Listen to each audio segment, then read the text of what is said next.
Revenue శాఖపై నేడు AP CM Chandrababu సమీక్ష నిర్వహించనున్నారు. ఈ సమావేశంలో భూముల ఫ్రీ హోల్డ్ అంశం చర్చకు రానుంది. టాస్క్ ఫోర్స్ ఏర్పాటుకు తాను ఇచ్చిన ఆదేశాల అమలు ఇప్పటి వరకు కార్యరూపం దాల్చకపోవడం, నేటికి రైతులకు కొత్త పాస్ పుస్తకాలు అందించకపోవడం వంటి అంశాలపై ముఖ్యమంత్రి ఆరా తీయనున్నారు.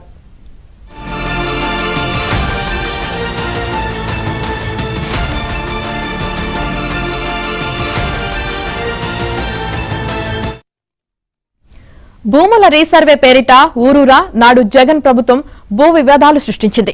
భూ విస్తీర్ణాల్లో తేడాలు వచ్చాయి. హక్కుదారులు, సాగుదారుల పేర్లు, విస్తీర్ణాలు మారిపోయాయి. సర్వే నెంబర్లు ఇష్టానుసారంగా మార్చేశారు. ఫలితంగా సరిహద్దు వివాదాలు చెలరేగాయి. రీసర్వేను అడ్డం పెట్టుకుని కొందరు వైసీపీ నేతలు కన్నుపడిన ప్రైవేట్, ప్రభుత్వ భూములను చేజెక్కించుకున్నారు. రెవెన్యూ అధికారులను ప్రలోభపెట్టి భూముల రికార్డులను తారుమారు చేశారు.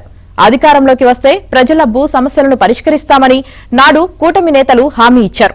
అందులో భాగంగానే భూ సమస్యలను పరిష్కరించాలని అధికారంలోకి రాగానే చంద్రబాబు అధికారులను ఆదేశించారు.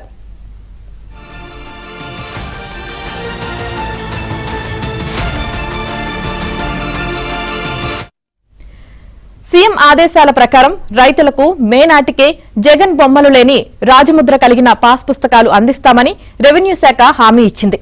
కానీ వాయిదా పడుతూ వస్తోంది. జగన్ బొమ్మ ఉన్న పాస్ పుస్తకాలను మార్పిడి చేయకపోవడంతో రైతులకు బ్యాంకుల్లో పంట రుణాలు దొరకడం గగనంగా మారింది. సమస్యను ఎందుకు పరిష్కరించలేకపోతున్నారనే ప్రశ్నకు రెవెన్యూ శాఖ ఉన్నతాధికారులు పొంతనలేని సమాధానమిస్తున్నారు.